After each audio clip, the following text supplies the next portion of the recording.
Preclusão lógica, termo jurídico, termo técnico. O vídeo de hoje é mais técnico, com público-alvo para colegas advogados.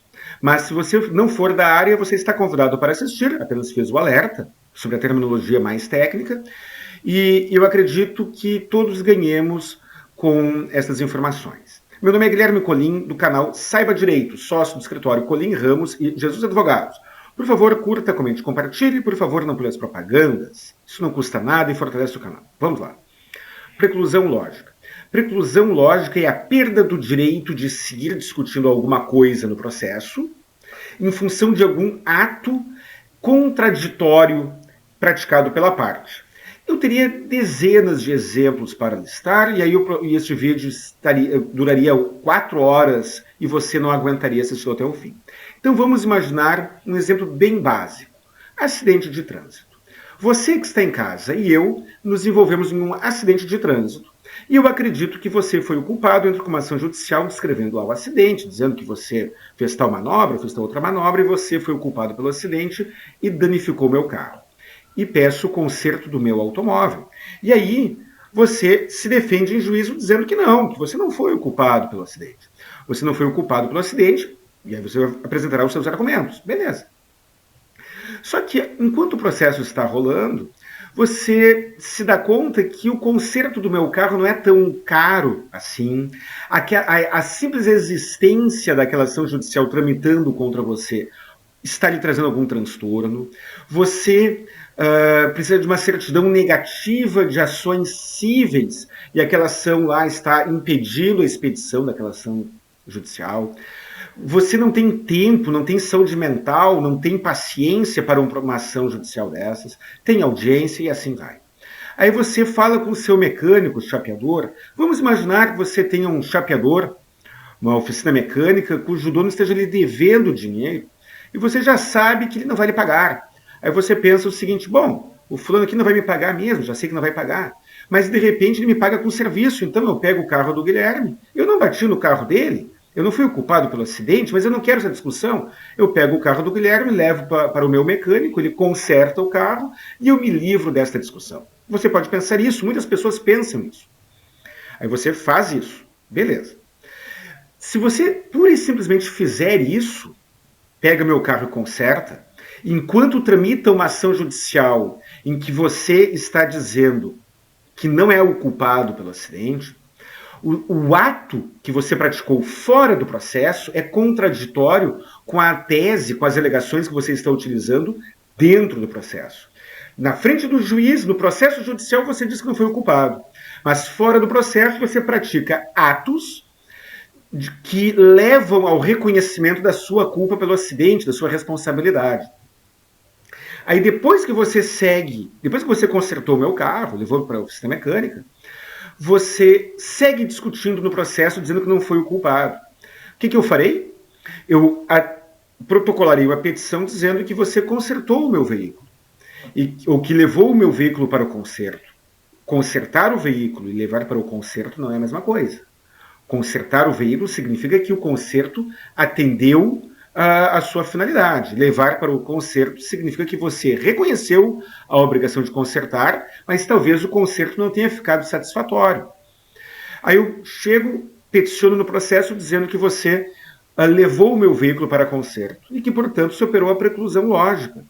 Nós já temos um ponto superado.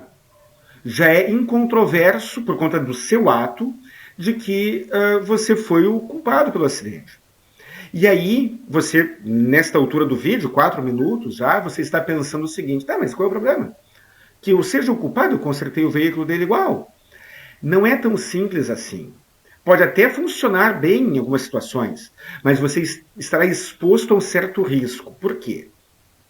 Primeiro, quando alguém entra com uma ação judicial pedindo a condenação em pagar ou em fazer alguma coisa, em caso de procedência da ação, a parte ré será condenada a pagar honorários de sucumbência se o processo tramitar no rito comum e custas judiciais também se o processo tramitar no rito comum. E aí você, então, além de consertar o meu carro, terá de pagar honorários de sucumbência para o meu advogado e as custas processuais.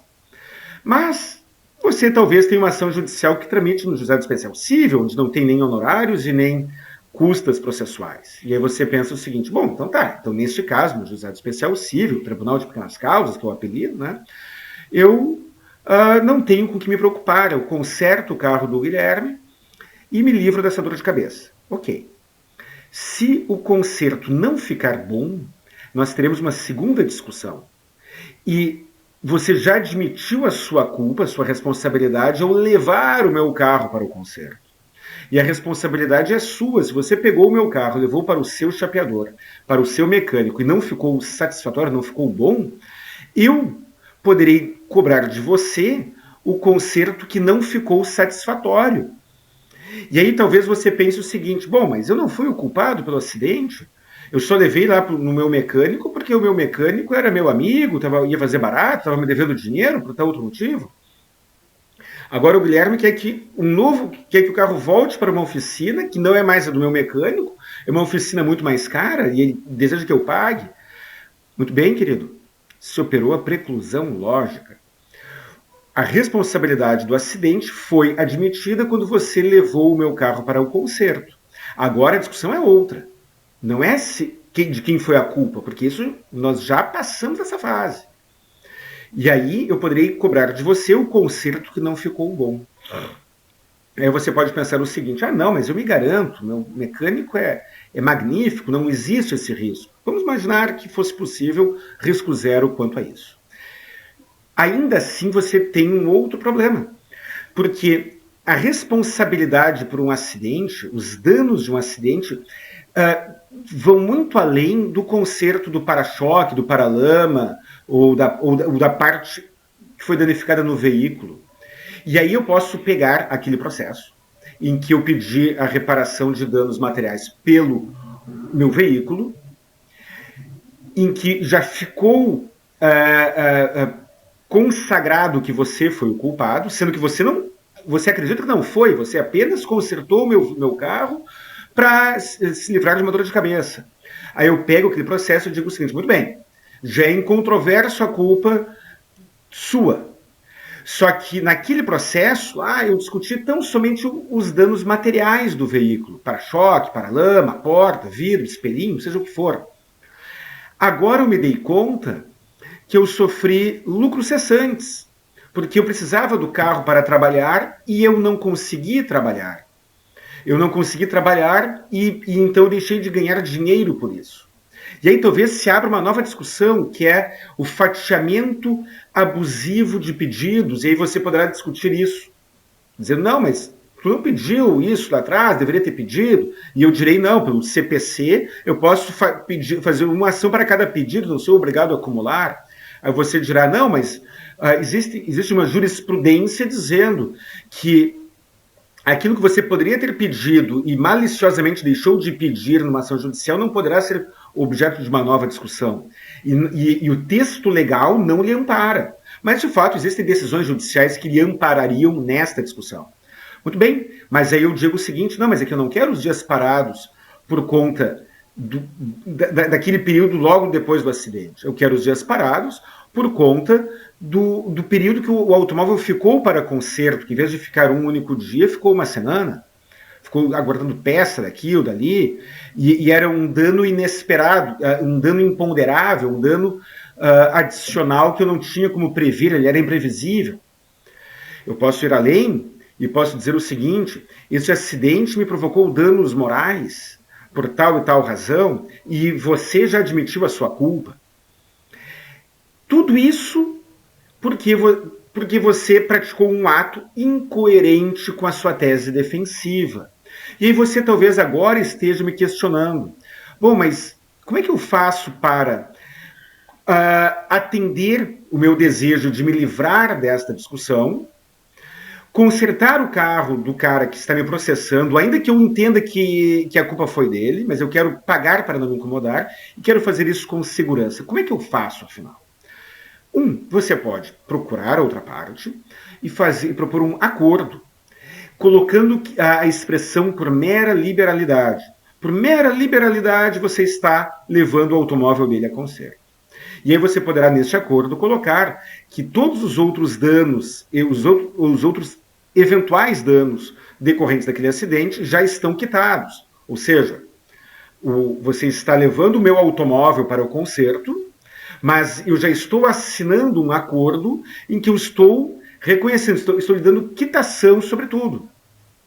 E mais, você pode levar o meu automóvel ao conserto, e aí nesta hipótese a responsabilidade da escolha do mecânico é sua. Se o conserto ficar ruim, a responsabilidade é sua. Ou você pode me oferecer o pagamento para que eu leve o automóvel a conserto. E aí, é claro, nós estamos fugindo daquela hipótese inicial de você levar num mecânico amigo seu. Mas se você me pagar algum valor para que eu me vire para consertar o carro, se eu escolher mal a oficina, o azar é meu. Mas se você escolher mal a oficina, o azar é seu e eu seguirei batendo nessa tecla contra você em discussões futuras. Mas digamos que eu não queira fazer o acordo. Você deseja praticar algum ato para encerrar aquela discussão e eu sou intransigente, vamos imaginar.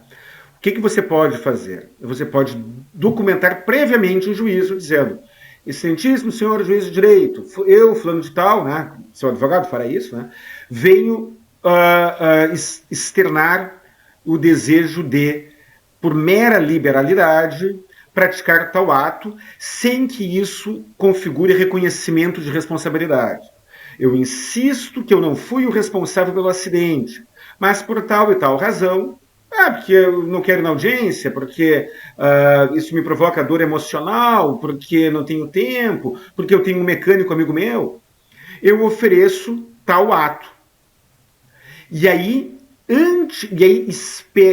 requeiro, então, que seja autorizado o conserto do veículo do autor, no caso você é o conserto do meu veículo, sem que isso gere os efeitos da preclusão lógica. Reconhecendo, preservando o meu direito de seguir a discussão quanto à culpa do acidente. E você espera a decisão judicial. Este último movimento processual não é comum. E muitas vezes as pessoas, de boa fé, praticam atos pretendendo resolver uma situação e acabam se enrolando cada vez mais e perpetuando ou prolongando uma discussão que não acaba nunca, quando poderiam evitar tomando esse tipo de medida preventiva. Por favor, qual a sua opinião sobre tudo isso? Se você for advogado, me diga se você já se deparou com alguma situação parecida. Um grande abraço e até o próximo vídeo.